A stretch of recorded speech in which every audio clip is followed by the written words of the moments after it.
ఎంత అవినీతిగా బాధపడేటువంటి సంఘాన్ని ఈరోజు మనం చూస్తున్నామా లేదా? కాబట్టి ఈ భోగదాలు అనేది పరికరాలు. ధర్మాధర్మ వివేకము, పరోపకార భావము, సేవాభావము ఇది మనకు సంస్కృతిలో కలిగేటువంటి మంచి లక్షణం. నాగరికాలు ఎదుగుతున్నాయి మన అపకారం, దోపిడీ, స్వార్థము, లంచాలు ఇంతే. ఈ నాగరికత మనకు అభినేర్పిస్తున్నది సంస్కృతి, పరోపకారము, ప్రజాసేవ ఇవి నేర్పిస్తుంది. ఆ సంస్కృతి ఎట్లా వస్తుంది? సంస్కృతి హీనమైన నాగరికత నిష్ఫలము ఉంటుంది. సుఖాలు అందిస్తున్నాము, దాంట్లో నీకేం జరుగుతుంది? బాగా సుఖకరమైనటువంటి భోజనం ముప్పూట్లా చేస్తే వారం రోజులు కార్యాధిష్ఠులు పోవాలి, ఇంకో ఒక నెల తర్వాత న్యూరాధిష్ఠులు పోవాలి.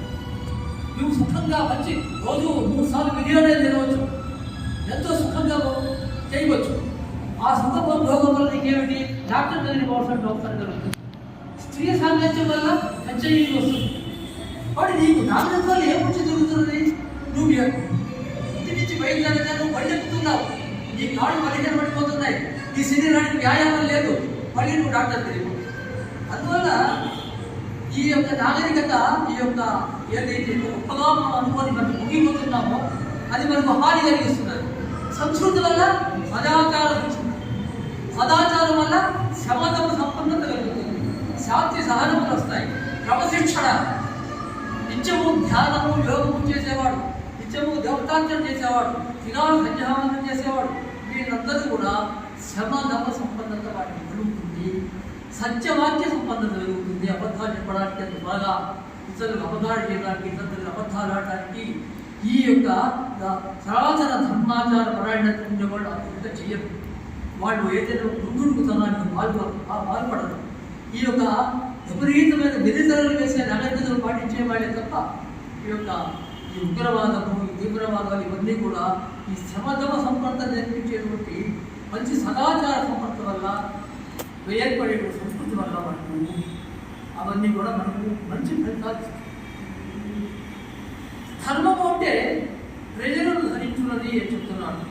ధర్మం అనగా నియమము. ఇప్పుడు మన శరీర ధర్మాలు ఉన్నాయి, ఆహారం, నిద్ర, వైద్యం, అవి కూడా నియమబద్ధం అయితేనే, లేకపోతే దానివల్ల ఏం జరుగుతుందో మనం ఇప్పుడే తెలుసుకున్నాం. ఆహార నిద్ర వైద్యం కూడా నేల తప్పితే ఏమవుతుందో మనం తెలుసుకున్నాం. శాస్త్ర జ్ఞానం వల్ల లౌకిక శ్రేయము, తత్వజ్ఞానం వల్ల నిశ్రేయస్సు అంటే మోక్షం.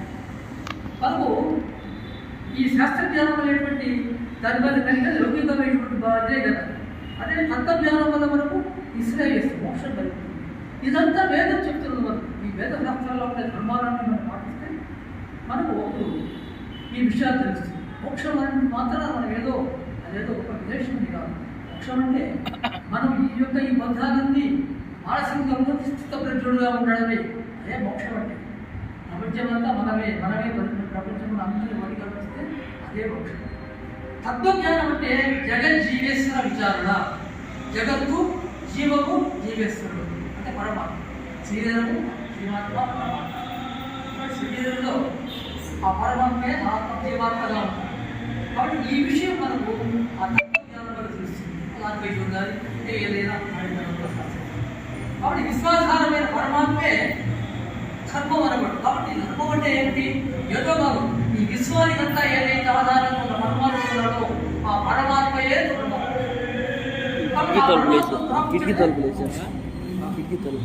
కాబట్టి మన భారతీయ సాహిత్యానికి ధర్మ సంస్కృతే మూలము. ధర్మంలో మూలం వేదం అని అంటారు కదా. కాబట్టి అయితే మన వాళ్ళు ఈ వేద సంస్కృతి ఎలా పాటించారంటే రఘువంశంలో పాడిదాసు గారు ఒక 3-4 శ్లోకాలు చెప్పాడు. ప్రతి ఒక్కరు కూడా ఈ శ్లోకాలను మననం చేసుకొని దాన్ని మట్టోపాఠం చేయాలి. యథావిధి కృతాగ్నినాం.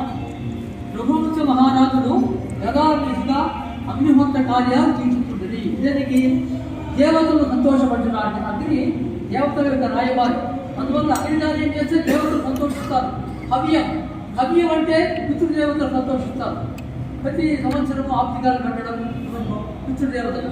కాబట్టి ఈ యొక్క ఒక అగ్ని కార్యాలు చేయాలి.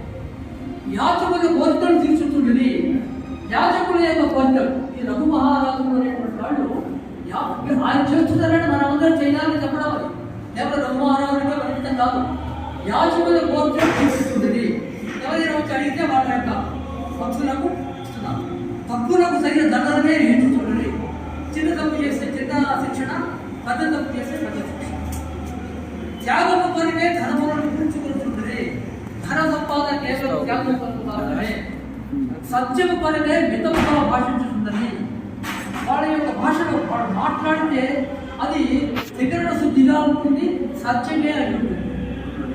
కీర్తి కొరకే విజయేచ్ఛను కలిగి ఉంటుంది. ఈ విజిగీష అనేది క్షత్రియ ధర్మం. శాస్త్ర ధర్మం అనేది ఇతరులను జయించడం అంటే అది కేవలం కీర్తి కొరకే. వాడు క్షత్రియుడు కాబట్టి దాన్ని మనం నెరవేర్చడం. సంతతి కొరకే గార్హస్థము ప్రజాయే గృహవేషణ. ప్రజల అంటే సంతానం కొరకే ఆ గృహస్థ జీవితం లేదు. కేవలం వృత్తిపతిటువంటి భార్యతో ఆ వృత్తాలతో పుత్రుడు పడైనవే. ఎందుకంటే ఆ పుత్రులే పుణ్యమునడానికి తండ్రులు తప్పిస్తారని చెప్పండి.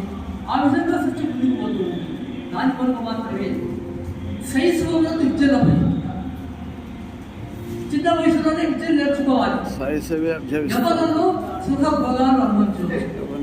వృద్ధాప్యంలో మునివృత్తి, వార్ధక మునివృత్తిన తులకు యోగ మార్గాల శరీరాన్ని పని. ఇవన్నీ కూడా ఇదే పద్ధతిలో జరిగితే శరీరాలు వృద్ధాశ్రమాలకు పోవడం లేదు. రోజు నెలల తరబడి సంవత్సరాల తరబడి మంచంలో మనం కృషించవలసిన యోగ మార్గంలో ఈ శరీరాన్ని ఆ వృద్ధాప్యంలో యోగంతో మనం మన ప్రాణాలు ఆ పరమాత్మను కలిపేసుకోవచ్చు. అంటే ఇంత గొప్ప సంస్కృతిని మనం మనము బెడ్డెన్ అనే మాట మనం అనిపించుకోవచ్చు. 90 ఏళ్ళు వచ్చిన 100 ఏళ్ళు వచ్చినా కూడా యోగ మార్గంలో మన యొక్క ఈ భౌతిక దేహాన్ని వదిలివేయచ్చు. కానీ ఇప్పుడు అటు జరగదు. ఎందుకంటే మీరు ఏది పాటించలేదు, ఎవరు ఏది పాటించలేదు. కాబట్టి మనకు ఈ సంస్కృతులలో వచ్చేటువంటి మంది ఈ విధంగా జరిగి తీరవాలంటే మనం దాన్ని మనము వివస్తున్నాము. ఏమి నిస్సహాయం. ఇక దేహాత్మవాదం. కొంతమంది లోకాయుతవాదము, నాస్తికవాదము, భౌతికవాదము, అజ్ఞానవాదము, ఏం లేదండి కేవలం ఈ దేవుడు లేడు, ఏం లేడు, ఆత్మ లేదు, కేవలం శరీరంలో ఉండేది, శరీరం పడిపోతే అంతా పడిపోలేదండి. కాబట్టి అది ఎప్పుడైనా బాధించేవాళ్ళు ఉంటారు. దానిని ధర్మగారు పూర్తిగా నిరాకరిస్తున్నారు. నాస్తికులు చెప్పేది పూర్తిగా తప్పు, అది వేదానికి విరుద్ధము.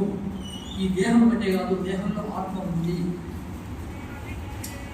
కాబట్టి నాస్తికవాదం అనేది చాలా తప్పు. ధర్మాలు ఉన్నాయి, పుణ్యపాపాలు ఉన్నాయి, లోకాంతరాలు ఉన్నాయి, దేహాంతరములు ఉన్నాయి. కాబట్టి మనం జన్మాంతర సుఖములుగా చేయవలసినటువంటి యజ్ఞయాగాలు, దేవ పూజాది అనేకమైన కార్యక్రమాలు ఉన్నాయి. కాబట్టి ఈ యజ్ఞయాగాల కర్మలు వాళ్ళు ఏమంటారు, మా నాస్తిక వాళ్ళు యజ్ఞయాగాల కర్మలు వృధా, ధనం చేయము, ఆ నెయ్యి వృధా చేస్తున్నారు, అది పేదలకు పంచిపెట్టడం వల్ల అది దానివల్ల జరిగేటువంటి వర్షాలు పడతాయి. సంఘానికి ఎంతో లాభం జరుగుతుందని మన యజ్ఞయాగాలు చేసిన వాళ్ళు చెప్తున్నా. మీరు కేవలం ఎంతమందికి ఎంత పంచిపెట్టగలరు మనం చూశాం కదా. పంచిపెట్టడంలో చేయబడి ఆ యొక్క సౌభాగ్యం. అందువల్ల ఇది భౌతిక వృద్ధికి తోడ్పడమని వాళ్ళు ఉంటే భౌతిక వృద్ధి మాత్రమే ముఖ్యం కాదు. ఓ నాస్తికవాదం ద్వారా, ఓ భౌతికవాదం ద్వారా మీరు చెప్పేది తప్పు. మీరు చెప్పేదంతా భౌతిక వృద్ధి అంటున్నారు. భౌతిక వృద్ధి ఎంత జరిగితే అంత ప్రారంభంగా అసమాంతరంగా అంత నష్టం జరుగుతున్నది. మీరు ఆ అణువు నిషేధం చేశారు అంటారు. అనుమానిసాలు వచ్చే దానివల్ల ఏమిటి మీ యొక్క గొప్పతనము? యాక్సిడెంట్ జరుగుతున్నాయి, ఏదైనా మనం నడుస్తుంటే ఒక బండి రాయిపోతుంటే మనం ఒక్కడే పడతాం. దుకాణం పోతే 500 మంది పోదాం ఒకసారి. వాడు ఏంటి మీరు చెప్పడము అని చెప్పడానికి సంబగా దాన్ని స్వీకరిస్తున్నాం. దాన్ని వాళ్ళకు పూర్తిగా ఖండిస్తున్నాం.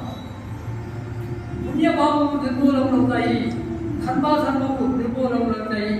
కాబట్టి జన్మాంతరము, యోగాంతరములు ఉన్నాయి, పునర్జన్మ ఉంది.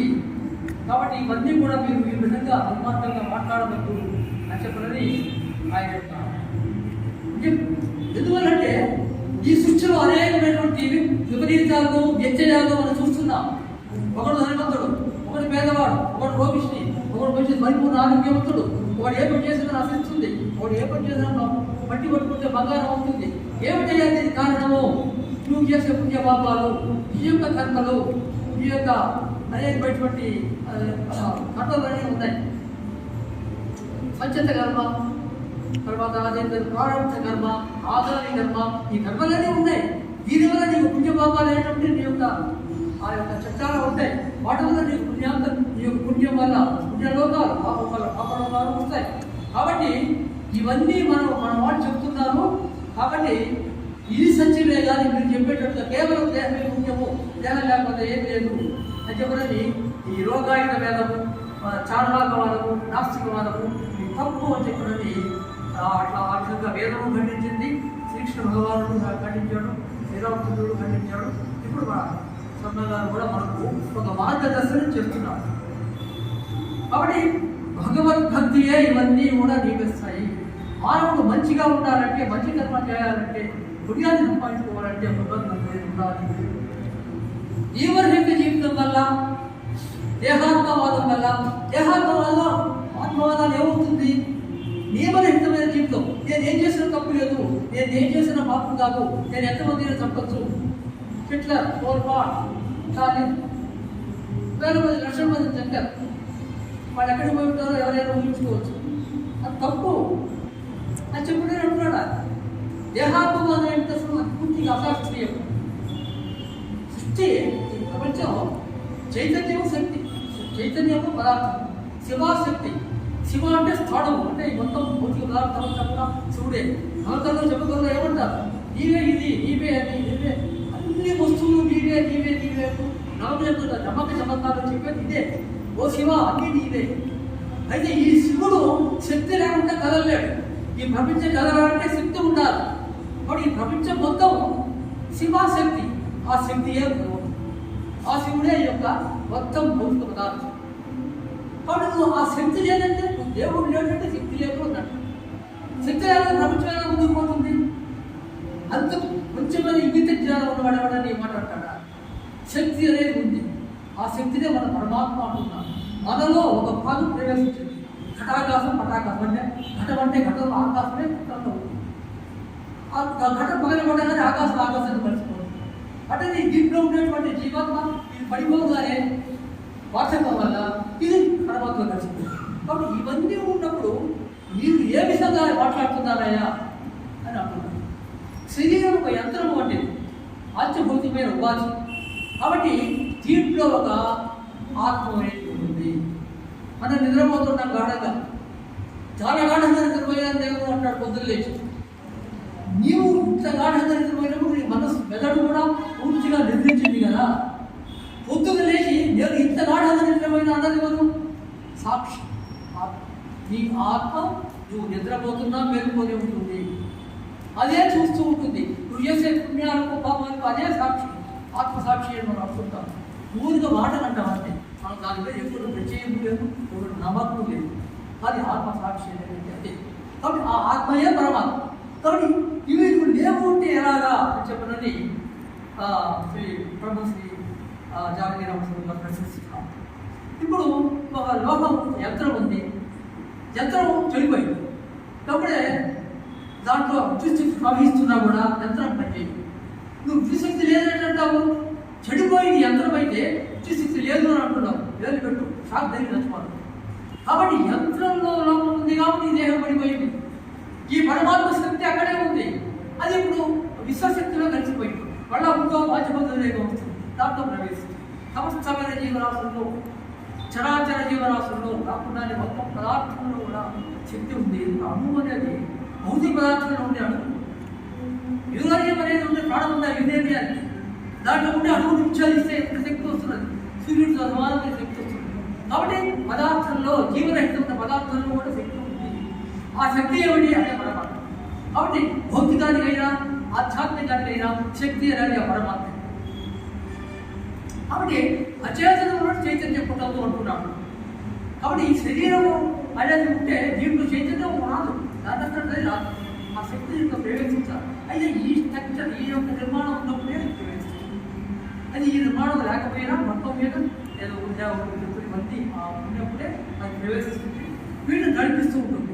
వీటిలో కొన్ని అవయవాలు లేకపోయినప్పటికీ కూడా వికారమైనటువంటి చెవులు ఏదో కొన్ని లోపాలు ఉంటాయి కదా, అయినా కూడా ఆ శక్తిని నడిపిస్తూ ఉంటుంది. కాబట్టి మనం ఆ పరమాత్మ గురించి ఎప్పుడు కూడా తెలుసుకోవాలి. తర్వాత మన పిల్లలు చెప్పారు కదా, సంస్కారాలకు మన యొక్క పూర్వజన్మ సంస్కారాలకు మనం చేస్తున్న పనులే మన పూర్వజన్మలో ఏదో పాపమో పుణ్యమో ఏదో చేస్తున్నాం కాబట్టి ఈ జన్మలో ఈ రకమైన జీవనంగా వచ్చింది, ఈ రకమైనటువంటి ఆధారం ఉంది, ఈ రకమైనటువంటి మన ప్రాణి రూపాన్ని మనం ధరించాము అని చెప్పినని పూర్వజన్మ జన్మలే హేతువులు. కాబట్టి ఒకడు మేధావి అవుతాడు, ఒక తల్లిదండ్రులకు నలుగురు పిల్లలు ఉంటే ఒకడు మేధావి అవుతాడు, ఒకడు కలెక్టర్ అవుతాడు, ఒకడు ప్యూన్ అవుతాడు, జవాన్ అవుతాడు. ఏమిటి కారణం చెప్పినంటే ఆ తల్లిదండ్రులు ఒకటే రకంగా వాళ్ళిద్దరిని పోషించారు కదా, అతను ఎందుకు కలెక్టర్ అయినాడు, ఇతను ఎందుకు ఒక ప్యూన్గా ఉండిపోయాడు అని అంటే దానికి పూర్వజన్మ కర్మలే హేతువులు చెప్తున్నారు. కర్మ నిష్ఫలము కాదు. కర్మ సిద్ధాంతాన్ని అంగీకరించకపోతే సృష్టి విధాన సమన్వయం మనకు సృష్టి విధానాన్ని సమన్వయించడానికి వీలు కాదు. ఈ సృష్టిని గురించి అనేకమైన సందేహాలు కలిగితే ఆ సందేహానికి సమాధానం చెప్పగలిగింది ఈ హిందూ మతము లేకపోతే సనాతన ధర్మమే కానీ మిగతా ఎవరు వీటికి సమాధానం చెప్పలేదు. ఎందుకంటే పూర్వజన్మ నమ్మకపోయినా, కర్మ సిద్ధాంతాన్ని నమ్మకపోయినా, మన సంస్కారాలు నమ్మకపోయినా, పూర్వజన్మ వాసాలను నమ్మకపోయినా ఈ యొక్క సృష్టి ధర్మానికి మనం సమన్వయం చేయలేము. వాడు అడిగే ప్రశ్నకు సమాధానం చెప్పలేము. మనము అందుకనే ఈ కర్మరా అంటే ఒక మాట అయిపోతుంది.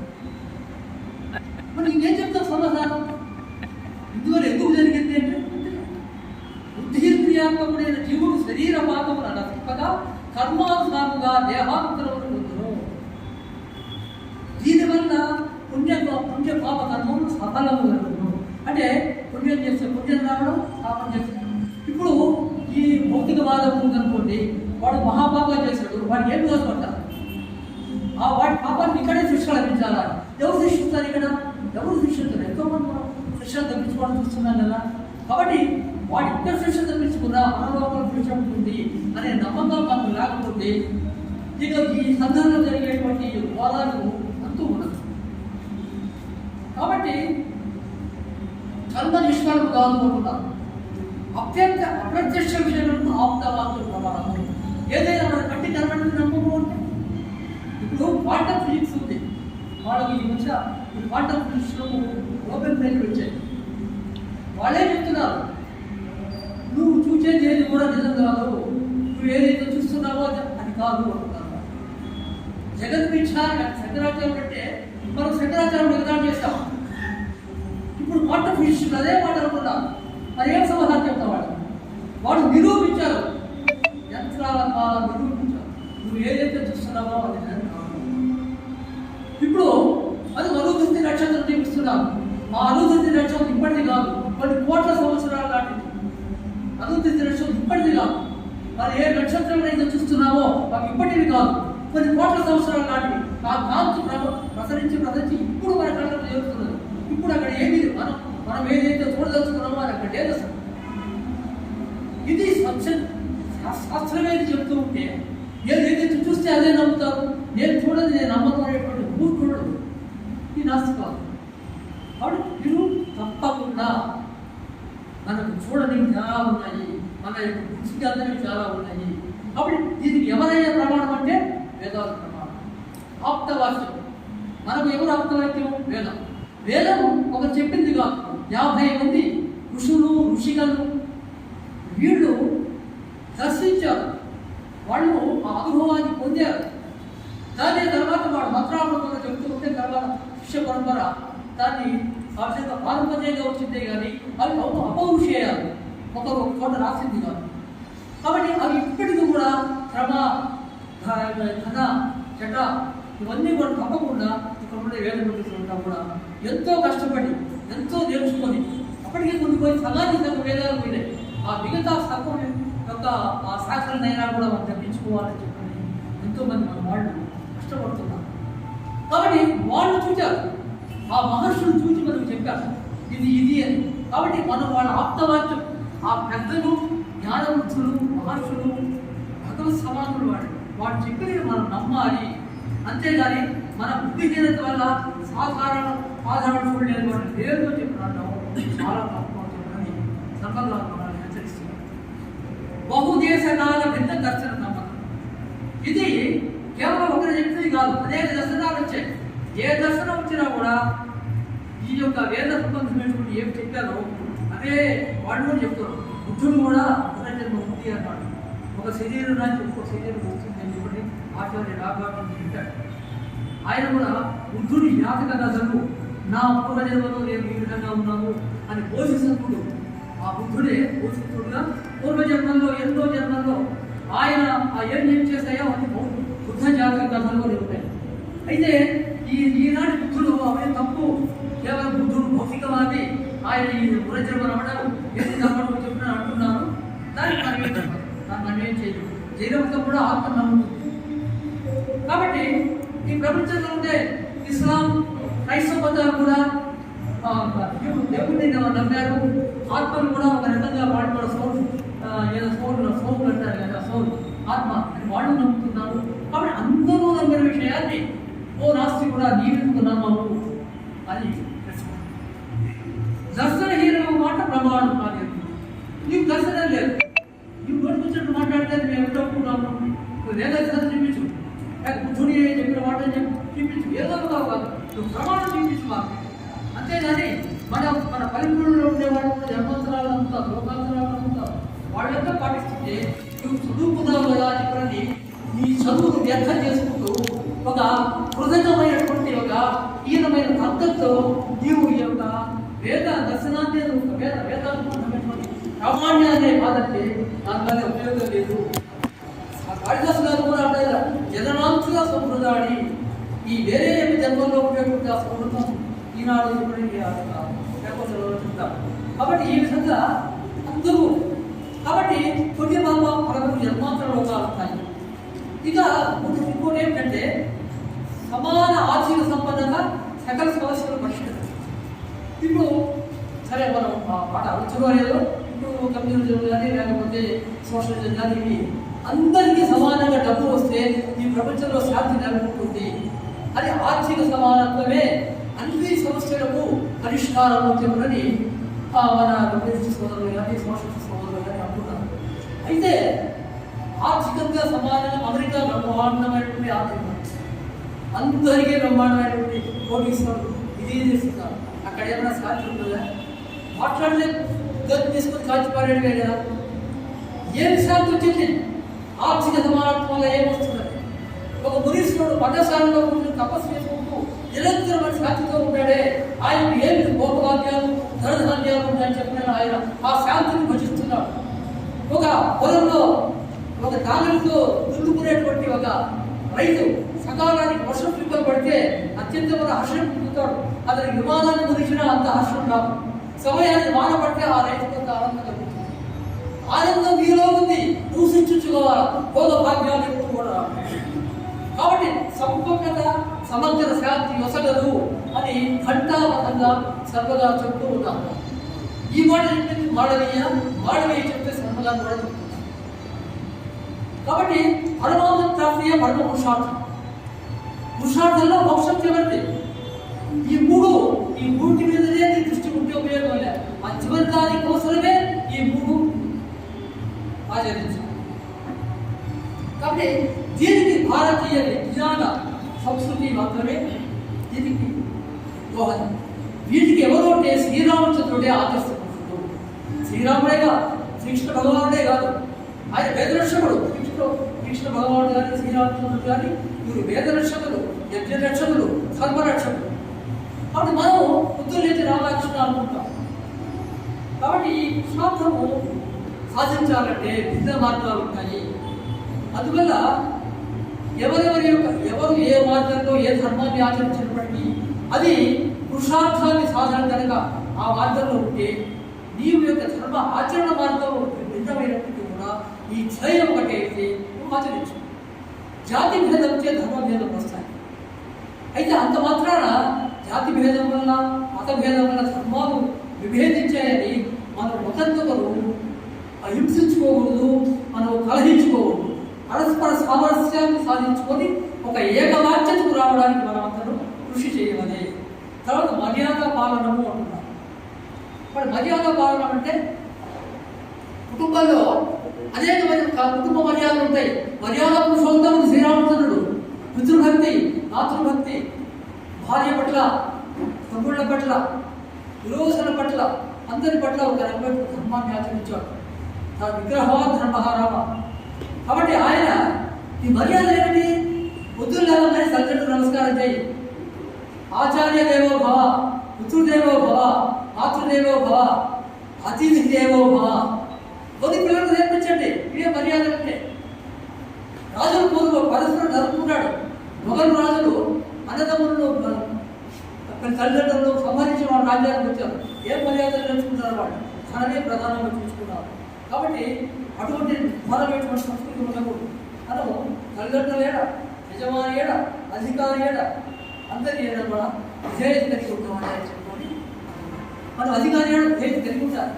మనం చిన్న ఉద్యోగం, మన అధికారి ఉన్నాడు, వీడేదైతే గొప్ప అంటే డిస్మిస్ చేస్తాం, సస్పెండ్ చేస్తాం. కాబట్టి తండ్రిని ధిక్కరిస్తే, తల్లిని ధిక్కరిస్తే. కాబట్టి గురువులు ఈరోజు ఒక పోస్టింగ్ పెట్టాడు, ఫిజిక్స్ ప్రొఫెసర్ ఒక పోస్టింగ్ పెట్టాడు. ఏరా అంటే తప్పట. ఏ సార్ రా అంటున్నావు ఏంటని 10th క్లాస్ పిల్లవాడు, అది 8th పిల్లవాడు అడిగాడు. రావాలని సార్ అన్నారు. తర్వాత ఏదైనా హోంవర్క్ చేయమంటే నాకు హోంవర్క్ 10 days సార్, నా వేరే పనులు ఉన్నాయన్నారు. ఫిజిక్స్ ప్రొఫెసర్ చెప్తున్నాడు శిష్యుడు ఏ విధంగా ప్రవర్తిస్తున్నామని చెప్తున్నాను. కాబట్టి ఈ వృత్తి ఎందుకు చేస్తున్నానా అని చెప్పిన తలపట్టుకున్నాడు ఆయన. కాబట్టి ఆచార్యులు చెప్పేసి శిష్యుడు పెట్టలే. ఇక్కడ మర్యాదను పాటించడం, మర్యాద నేర్పించడం మన యొక్క పిల్లలకు చిత్కారము. విభీషణ క్రికెట్ ఆడుతుంటారు, ఆ క్రికెట్తో అద్దాలు బయటపడుతుంటారు. ఆ పిల్లలతో ఏమన్నా అంటే తల్లిదండ్రులు చల్లగా వస్తారు. మీ అద్దం పోతే మళ్ళీ అద్దం పెట్టిస్తావా అంట, అదే చెప్పవలసింది. కాబట్టి ఇటువంటి మర్యాదరహితమైన సంఘం ఎక్కడి దాన్ని ఇస్తుంది అని చెప్పడానికి మనం ఈనాడు ఈ సభగారి ద్వారా మనం ప్రశ్నించుకుంటున్నాం. ధర్మ నిర్ణయం శాస్త్ర ప్రామాణ్యం, శాస్త్రమే ప్రామాణ్యం, వేదాలే ప్రమాణము. శిష్యుడు కూడా ధర్మరాజు ధర్మాన్ని చెప్పినప్పుడు వేదం చెప్పిందే నేను చెప్పింది అన్నమాట. వాడు వేదం చెప్పిందే నేను చెప్తున్నానా, నేనే కొత్తగా నా స్వభావంలో కలిగినట్టు అన్నాడు. కాబట్టి ఇది బ్రహ్మచర్యాది వ్రతములు ఇవన్నీ అన్నమాట చెప్పారు. బ్రహ్మచర్య వ్రతం, అతివ్రత్యము, సన్యాసము, ఇవన్నీ కూడా మనకు ఎన్నో వ్రతాలు ఉన్నాయి. బ్రహ్మచర్యం వ్యక్తి తేజస్సును పెంచుతుంది. అతివ్రత్యం శాంతియుతమైన బాధ్యత సంఘాన్ని నిర్మిస్తుంది. రాజస్థ జీవితము మన యొక్క మానవ సంఘాన్ని సార్థకం చేస్తుంది. సన్యాసము పరమాత్మ ప్రాప్తిని అందిస్తుంది. కాబట్టి ఆశ్రమాల్లో ఏది తక్కువైంది కాదు. ప్రతి ఒక్కటి ఆచరించి తీరవలసిందే, ప్రతి ఒక్కరూ ఆచరించి తీరవలసిందే. తర్వాత మనకు సాహిత్యం అంటే మనకు ముఖ్యంగా 3: రామాయణము, భారతం, భాగవతం. ఈ 3 ప్రతి ఇంట్లో ఉండాలి, ప్రతి ఒక్కరు చదవాలి. దాన్ని తమ ఎంత గ్రహిస్తే అంత గ్రహించారు. దాని తెలుగువాడు అన్ని భాషల్లో అన్ని సంస్కృతంలో కూడా వాటిని చదవడానికి ప్రయత్నించండి. కాబట్టి ఈ 3 ఎక్కడ ఉంటాయో భారతీయత్వము, భారతీయ సనాతన ధర్మము, భారతీయ సంస్కృతి నిలబాలంటే ఈ 3 గ్రంథాలు ఉండాలి. రామాయణం, భారతం, భాగవతం. అందుకనే ఈ 3 ఆయన రాసి చూపించారు శ్రీ శాస్త్ర సర్వగా. భారతీయ శాస్త్ర విజ్ఞానం అఖండమైనటువంటి, మన కెమిస్ట్రీ ఉంది, ఫిజిక్స్ ఉంది, వేదగణితం ఉంది, మనకు లేని శాస్త్రం లేదు. వ్యవసాయ శాస్త్రం ఉంది, పర్యావరణ శాస్త్రం ఉంది, సృష్టి శాస్త్రం ఉంది, ఖడ్గ శాస్త్రం ఉంది. ఇన్ని శాస్త్రాలు ఎదురుగా ఉన్నాయి, సంస్కృతంలో ఉన్నాయి. మనకు అనువాదాలు రాలేదు, వచ్చిన మనం చూడలేదు, మనం ఎప్పుడు వాటి చదవలేదు. మనకి ఎక్కడ ఉన్నాయండి శాస్త్రాలు? అన్ని ఫారిన్ పేరు చెప్పినటువంటి ఒక మూర్ఖంతో మనల్ని చీకటిలాగా ఆవరించుకుంది. మనలో ఇటు వైద్య శాస్త్రాలు తీసుకుంటే అప్పుడు చూస్తుంటుంది చలకుడు, ధన్వంతరి.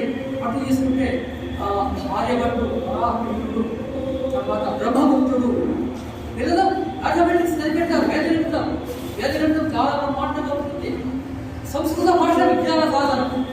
కాబట్టి సంస్కృత భాష మనకు కావాలి, అది రాజభాష కావాలి, దేశ భాష కావాలి. మనకు ఏ ఒకటైనా మన అనువాదాల్లో చూసి మనం ఏదో కొండల అర్థంలో చూస్తున్నాం. సంస్కృత భాషను తెరిచామంటే ఆ అగాధమైన ఆ సంస్కృతం లాంటి ఆ శాస్త్ర విషయాలను చదవమంటే మనం ఆశ్చర్యపోతాం.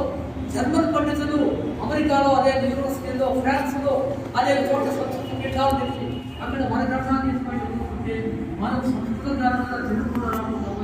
ఈనాడు తెలుగు కూడా లేకుండా పోయే దుస్థితి ఈ రాష్ట్రానికి పట్టింది అంటే వాళ్ళు ఏం చెప్పాలో మరి ఏమనగలము.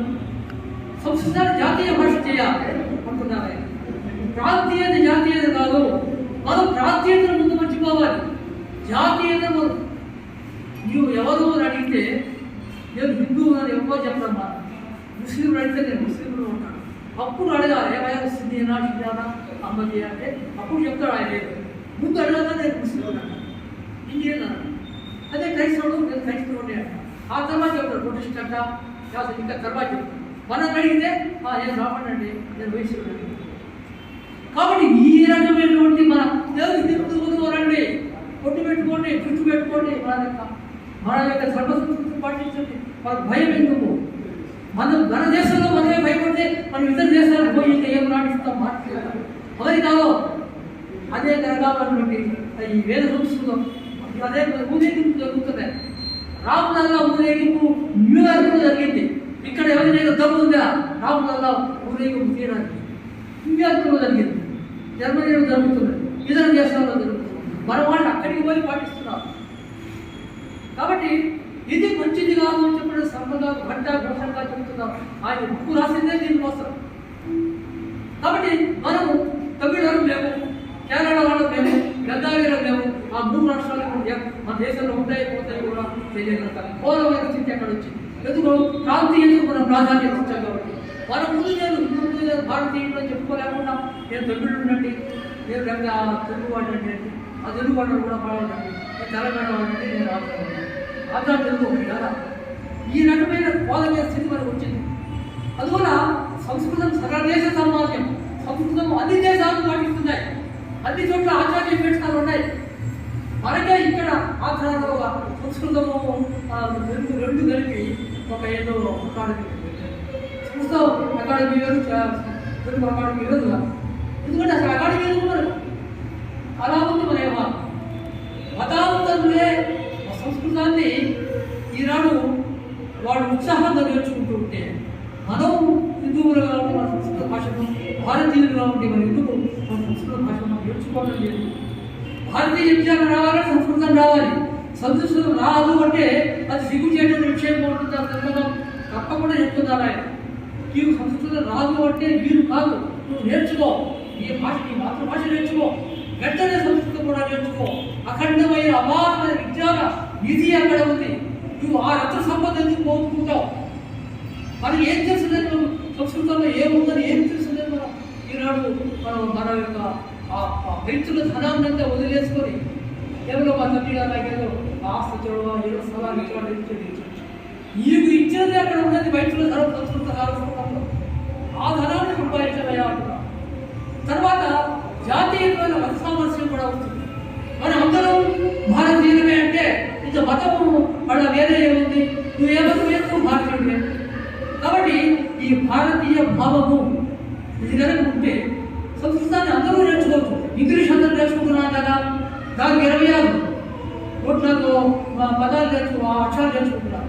ఇక్కడ 56 116 మాత్రం అక్షరాలు నేర్చుకొని కష్టపడి ఇంగ్లీష్ అంతా కష్టపడుతున్నారు కదా, 56 అక్షరాలు నేర్చుకోలేవా? కాబట్టి ఇవన్నీ కూడా ఆయన తర్వాత భారతీయులకు ఒక గొప్ప గుణం ఉంది. ఈ ప్రపంచంలో ఎవరికి లేని గుణం భారతీయులకు ఉంది. స్వధర్మ అనుష్ఠానంతో పాటు పరమత సహనము. భారతీయులకు ఉండేటువంటి పరమత సహనం అనే గొప్ప గుణము ఈ ప్రపంచంలో ఇంకా వేరే ఎవరికి లేదు. బుద్ధులకు లేదు, జైనులకు బుద్ధులకు కూడా లేదు, నాస్తికులకు కూడా లేదు. ఒక్క హిందువుకు మాత్రమే పరమత సహనం. దేవుడు ఎవరైతేనేమయ్యా ఏ రూపంలో ఉంటాడు? ఆకాశాన్ని ఎలా రక్షించాగలం సర్వదేవ నమస్కారం ప్రతిగచ్చతి. అన్ని దేవుడు నమస్కారాలు ఒకరికే పోతాయ్యా. కాబట్టి మా ఏ దేవుడు అయితే ఏ రూపంలో కూర్చుకోండి అనే మాట మాట్లాడేవాడు ఒక హిందువే. ఇంకా ఎవరికి ఆ మాట రాదు. ఆ మతమే గొప్ప. ఒక వేద అనుష్ఠానాన్ని చేసేవాడు ఏ భారతీయుడు కూడా మరో మతాన్ని ఎప్పుడు కాదు అన్నాడు. ఆ యొక్క గొప్ప గుణమే హిందువులకు నిరాకర్షగా మనం అటువంటి వాళ్ళు కాబట్టి జాతీయత అంతర్జాతీయత, జాతీయత ఉంటే అంతర్జాతీయత. నువ్వు జాతీయత లేకుండా అంతర్జాతీయత అంటే నువ్వు వీసా లేకపోతే పంపిస్తారా? ఇప్పుడు రష్యా చైనా రెండు పంపిస్తుంది, వీసా లేకుండా మనం పోగలవా? ఆ పక్కన ఏదో నాకు శ్రీలంక ఇవన్నీ చుట్టుపక్కల ఉన్నాయి, వీసా లేకుండా పోవాలి కొంత నేపాల్ తప్ప. కాబట్టి పక్క ఊరికి పోవాలంటే పక్క దేశానికి పోతే వీసా కావాలంటే అంతర్జాతీయ గొప్పగా మాట్లాడితే ఎలా ముందు నీ జాతీయ సంగతి గురించి బాధపడు. ఈ జాతీయతను కల్పించుకో, జాతీయత విద్య తీర్చుకో, ఈ జాతీయతను విద్య తీర్చుకోవాలి. నీ యొక్క సదరంగాన్ని నువ్వు పాటించుకుంటా నీ అంతర్జాతీయం చెప్పాడంటే అది ఎంత బలంగా ఉంటుంది అని కూడా ఈ సభలో చెప్తాడు. ఇక సకల కలహాలకు కారణం ఏమిటి? మతం కాదు. మతం ఎప్పుడు కలహాలు కారణం కాదు, స్వార్థము అహంకారం. నీవు మతాన్ని పాటించు. నా మతం గొప్పది అంటే నీ మతం గొప్పదే కావచ్చు, నువ్వు పాటించు. నేను ఎవరు కాదున్నాడు? గొప్ప తక్కువ అన్న మాటల వల్ల, అహంకారం వల్ల, స్వార్థం వల్ల కలహాలు వస్తాయి. కానీ మత విభిన్నత వల్ల కాదు అని ఈ సభగా చెప్తున్నా. అందువల్ల స్వార్థద్వేష రహితమైన స్వజాతి మత ధర్మాచరణను, పరస్పర సహకార పురోగమన భావములను, మానవ సేవాభావములను పెంపొందింపబడినే కానీ స్వజాతి మత ధర్మ నిర్మూలన పూనుకురాదు. అందువల్ల అందుకనే భారతీయ ధర్మంలో సృష్టివాచకం ఏమిటంటే సర్వేజన సుఖినోభవంతు, లోకా సంస్థ సుఖినోభవంతు, ఓం శాంతి. ఈ విధంగా శాంతి అంటున్నారంటే మనం సృష్టివాచకం చెప్పామంటే ఆ సృష్టివాచకం చూస్తే ఆ విద్యుషావాహ మేము ఎవరిని ద్వేషించడం లేదు, మమ్మల్ని ఎవరు ద్వేషించకూడదు లాగా మమ్మల్ని అమృతమైనటువంటి మన స్థితికి చేసుకోబోండి. ఈ విధంగా ప్రతి ఒక్క మాట ఉపనిషత్తుల్లో ఉండే ప్రతి ఒక్క సత్యవంత ఉండే మాటలన్నీ కూడా ఇంత గొప్పవి, ప్రపంచాన్ని అంతా కలుపుతుంటాయి. అంత గొప్ప ఆ ధర్మాచరణ ఉన్నప్పుడు మీరు ఎందుకు మనసును సంకోచింప చేసుకుంటారు, మీరు ఎందుకు సంకుచితం అవుతారు అని చెప్పినట్టు కూడా శ్రీ శర్మ గారు అనుకుంటున్నారు. కాబట్టి ఏ విధంగా ఉండాలి మనము? వేదశాస్త్ర ప్రామాణ్యం, జన్మాంతర లోకాంతర విశ్వాసము, వర్ణాసమాచార ధర్మములు, ఆతివ్రత్య సన్యాసాది వ్రతములు, విశ్వకళ్యాణ భావము, భారతీయ సంస్కృతి ప్రధాన అంశములు. ఇవన్నీ కూడా మనకు ప్రధానమైన అంశం. కాబట్టి జన్మాంతరం లోకాంతరం లేదన్నా, శాస్త్ర ప్రామాణ్యం లేదంటే అది ఉపయోగం లేదు. కాబట్టి ఇటువంటి ధర్మసత్వం ఉండే సాహిత్యాన్ని మనం ఉపయోగించుకోవాలి. సాహిత్యం అంటే సత్యం శివం సుందరం. మన సాహిత్యం, మన భారతీయ సాహిత్యం సత్యం శివం సుందరం. ఇదే కాదు, ఏ గొప్ప సాహిత్యమైనా అంతే. సత్యం ఇలానే చెప్తుంది, ఉన్న విషయాన్ని చెప్తుంది. శివం శుభాన్ని ఉడికింపజేస్తుంది. సుందరం అది సుందరంగా కూడా ఉన్న శబ్దార్థ రావణీయం సాహిత్యం. కాబట్టి చెప్పేటువంటి సాహిత్యము అందంగా కూడా ఉంటుంది. అక్కడ వ్యాకరణ దోషాలు, చంద్ర దోషాలు, భాషా దోషాలు, అసలు ఈ భావాలు కూడా దోషాలు. అదే సాహిత్యము అందరినీ ఆకట్టుకునేది సౌందర్యం. కాబట్టి ఆ సౌందర్యం దాని సాహిత్యాన్ని. కాబట్టి దాని దేని వల్ల వస్తుంది ఇదంతా కూడా? అటువంటి రచనలే దేశకాలీనంగా, సార్వజనీనంగా, సార్వకాలీనంగా ఆచరించడం ఇచ్చే రచనలే మన రామాయణ మహాత్మ. అందుకని ఇప్పటికీ భారతంలో గ్రంథంలో ఎక్కడా లేదు. భారతంలో ఉండే ప్రపంచంతో ఉంది, భారతంలో ఉండేది ఎక్కడా లేదు. ఇంతవరకు భారతానికి మించిన గ్రంథం ప్రపంచంలో ఎవరూ సూచించలేదు. రాష్ట్ర అయినటువంటి భారత్ తీసుకున్న ఏదో విభోగీయంగా నిర్ణయాల గురించి, కానీ ఈ ప్రపంచాన్నంతా భారత కాబట్టి అవన్నీ కూడా పరిమిత గ్రంథాలు.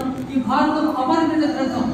కాబట్టి ఇటువంటి గ్రంథాలు మనం ఎక్కడ సృష్టించారంటే వాటికి మూలం సత్యము శివము సుందరం అన్నమాట.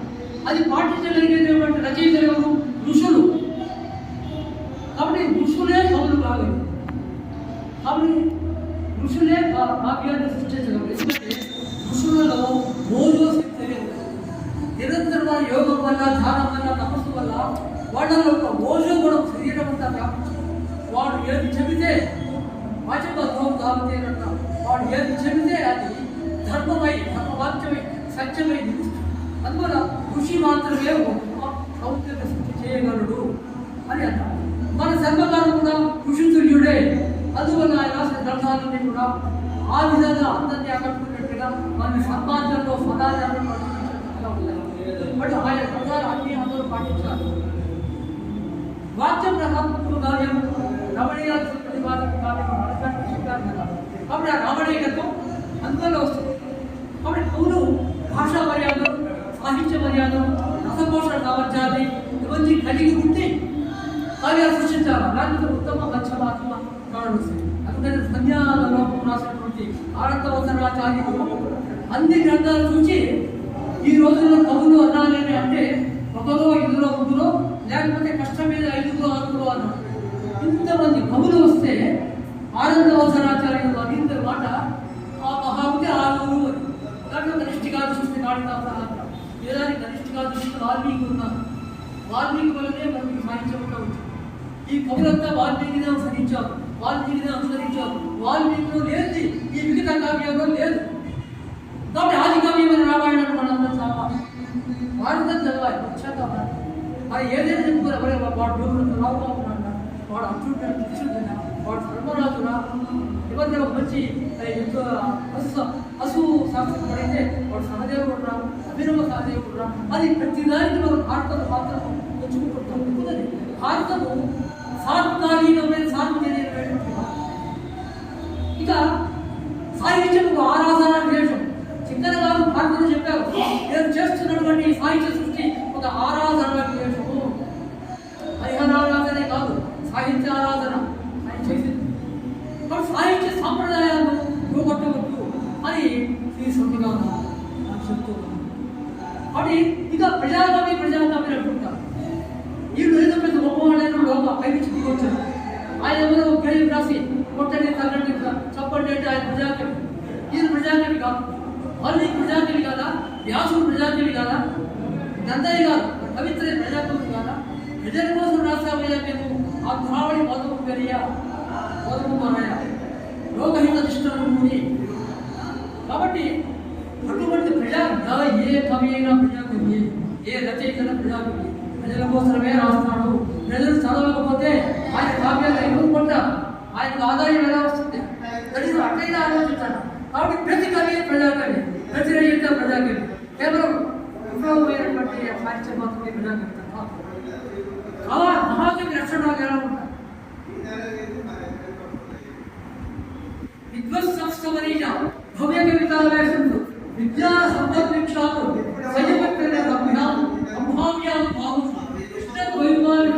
అతి లోకహిత నిష్ఠంపూరి కావించే ధర్మాత్మక స్థితి భారతాక్షకు లేఖ్యమైన ఆప్యాయం. కాబట్టి ఒక మహాకవి రచనని భవ్య కవితావేశం ఉందా అంటే భవ్యం అంటే సద్విషయ ఆశ్రయమైనది, సద్విషయాన్ని ఆశ్రయించుకునే భవ్య కవి. దాన్ని చెప్పబోయేదంటే ప్రబలమైన భావ తరంలోకి ఆవేశం ఉండాలి. దాంట్లో సగల పురుషార్థములు కథారూపంలో రావాలి. కాబట్టి దానిని సరైన పాత్రోన్మేళనంతో లోకహిత నిష్ఠతో చేసిన భవ్య కవిత అది వ్యాసం.